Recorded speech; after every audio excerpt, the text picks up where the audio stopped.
Game of Thrones is the TV adaptation of a fat nerd's fantasy fetishes, set in a world so fanatically loved you have to own guns to debate theories. Centered on the complex web of rivalries between squabbling noble families, the best way to appreciate George's giant narrative is to forget about it. Dig deep into the autism and learn of the wars, treachery, and magical catastrophes caused by centuries of Targ shit incest. It all started when Eastern sheepshaggers, the Valyrians, used blood magic to conjure dragons into existence, ordering them to conquer everything on sight, preserving the cursed chromosomes that controlled such beasts by getting sky high on incest, culminating in an empire of inbred supremacists so cruel and decadent it triggered a volcanic apocalypse. Before that, when normal people had enough of the shepherd's filth, they migrated to Westeros, purging a race of magic manlets and forming multiple kingdoms, the strongest among them taking the Stormlands. Why the Stormlands? Because the first Storm King, Duran, was such a lad the daughter of the sea and wind gods gave up immortality to be his bride. Furious, the gods destroyed his wedding castle, so Duran declared war, rebuilding a stronger castle every time the gods nuked it, until he built Storm's End, a castle so strong he could nail the god's daughter 24/7 with impunity, naming himself Duran God's Grief. The constant storms are nothing more than the god's eternal seething. Other houses have their own stories, like after icy demons from the north invaded, causing a long night, they got beaten back by a mysterious hero, with the first Stark building a huge ice wall to keep them and some plebs out, sacrificing human babies for peace and interbreeding with the demons. These words are not a warning, it's a threat. House Lannister, meanwhile, was founded by a lying schemer, this house or another was founded by the odd degenerate, and the Iron Islands, when first discovered, housed an empty throne made of oily black stone, said to have been built by half-human monsters from below the sea. For thousands of years, the Storm Kings led a golden age where the weak feared the strong. The weakest among them, Aegon Targaryen. Like a swarm of locusts, the Targaryen family escaped Valyria's doom to find a new place to ruin. In his rage against biology, Aegon shagged both his sisters, declaring a war on non-inbreds and cheating his way into conquering the continent, making his half-brother, Orys Baratheon, marry the Storm Lady to weaken Duran's divine bloodline. It didn't work. Forming the Seven Kingdoms, the cursed centuries of Targaryen rule thus began. Cruelty beyond belief, endless incompetence, and madness. The madness and stupidity of Aerys II. A product of 300 years of incest, Aerys' DNA was such an affront to nature all of his kids were either stillborn, psychopaths, or rapists. Born from a blood sacrifice, Rhaegar Targaryen, despite being married, couldn't resist his lust for Lyanna Stark, so he kidnapped her, got her father burned alive, brother strangled, and started a civil war, all for the pleasure of violating a little girl. Targ shields everywhere justify this, claiming he was a hero of prophecy to cover up his crimes, denying to their graves who the real hero was. Born among salt and smoke, blood of the Duran, and breaker of chests, Lyanna's betrothed, Robert Baratheon rebelled to rid the world of the god's worst mistake. Crushing one Targ army after the other, Bobby met the Vile Prince in the Battle of the Trident, killing him instantly with his massive warhammer.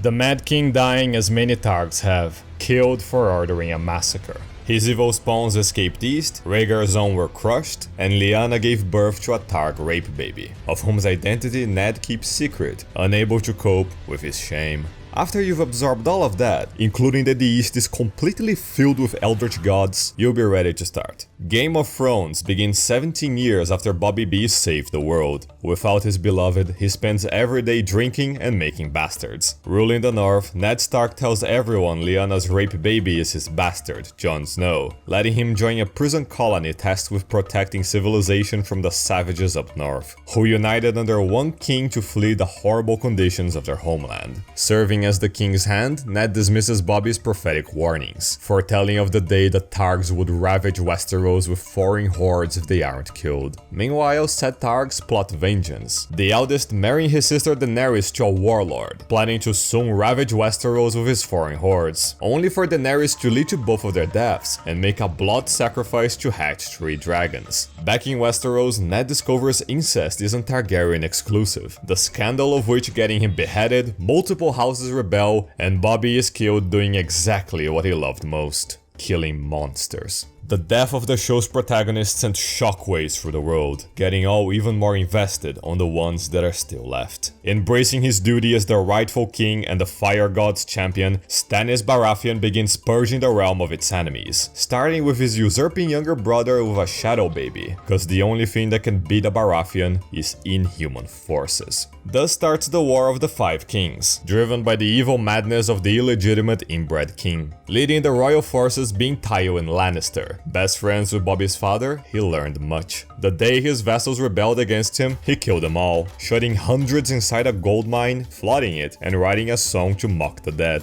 As the one responsible for keeping the Lannister family from collapsing from the outside and inside, he is the only reason why the series wasn't 2 books long. Balon Greyjoy and Robb Stark betrayed their king by seeking independence, with said king being only stopped when he got nuked by Aerys's magic wildfire. And there's far more magic nonsense in the books. For example, Ned's son, Bran Stark, is guided by magic visions north of the wall, sent by an old creep in a dark cave who's been doing it to multiple children.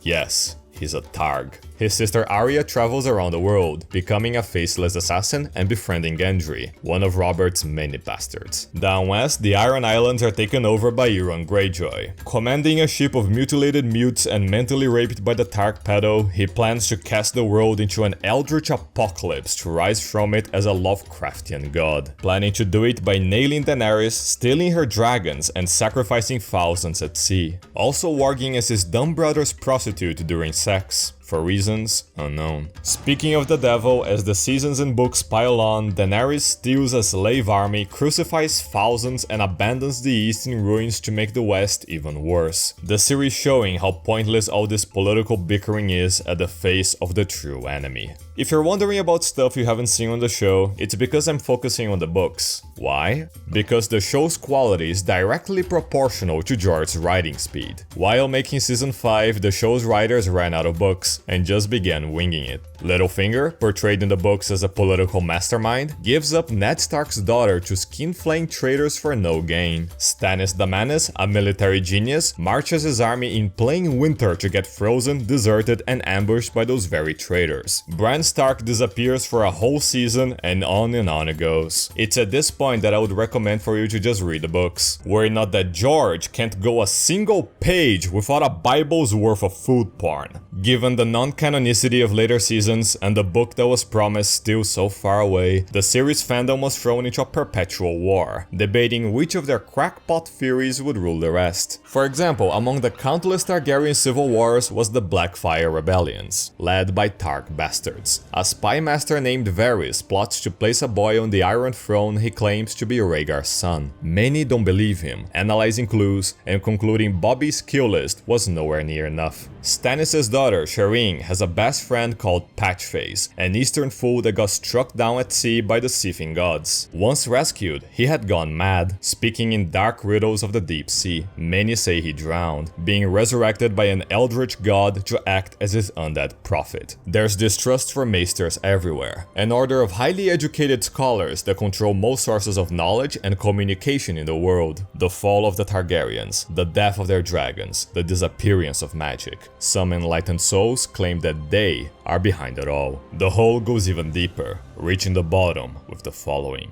Reading through George's books, you'll find that he says many strange things. For example, of how in the Valyrian Empire, they use dragons to fuse stone into ornate shapes, but below the Maester Citadel, there's a fused dragonstone structure far older than the Empire. Nearby, there's House Dane, possessing the trademark Targ features but moving west far before Valyria was founded. Near the shores of North Africa lays an abandoned city, built from that same oily black stone. A city so evil not even the jungle will enter. But here's the real kicker. Many speak of an eastern city called Ashai, all built with oily black stone and bigger than all major cities combined, being home to dark rituals, devoid of most life and south of an even darker ruin, filled with demons and dragons. Besides it lays North China, claiming to have once been a great empire. On their borders is a series of fortifications built with fused black stone guarding against eastern demons. Further, they claim the empire was one day usurped by a bloodstone emperor that brought forth North an apocalypse, unleashing demons upon the world. It only ending after a hero saved the world, remembered by all through various names. Have you realized the terrible truth?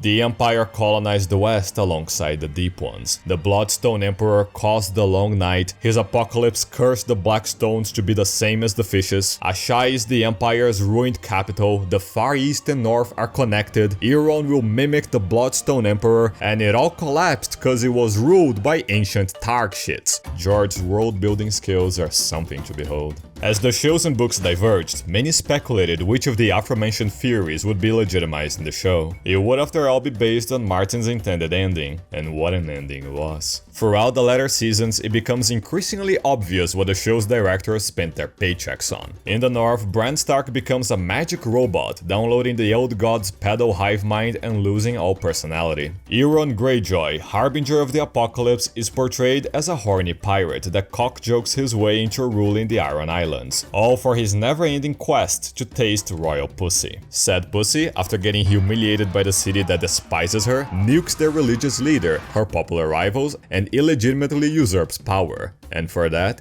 everyone loves her. Tyrion Lannister, renowned genius, concludes the only way to get his sister to help fight the icy zombies is to go north, physically capture one, and show it live, to appeal to her humanity. It only succeeding because of the power of Duran's blood. Speaking of inhumanity, after Daenerys joined forces with her relatives, she invaded Westeros with 100,000 Dothraki screamers at her back. Cersei hid behind her castle, and Daenerys went from town to town, burning, looting, and stealing her crops. Going north to fight her nephews-in-laws, Daenerys proves her Targaryen lineage by getting wrecked by everything she can't burn. As for the zombies, hyped from chapter 1, and integral to more theories in the Citadel can cover up, their made-up leader gets jump-stabbed by Arya, and they all die off. Having first dealt with the lesser threat, Season 8 then focuses entirely on the story's main villain. In the span of a few episodes, Daenerys learns that Jon Snow outranks her in the chromosome hierarchy, getting progressively madder, even legitimizing Gendry as a Baratheon, in a desperate act to replace casualties. Against all advice, the day of prophecy came.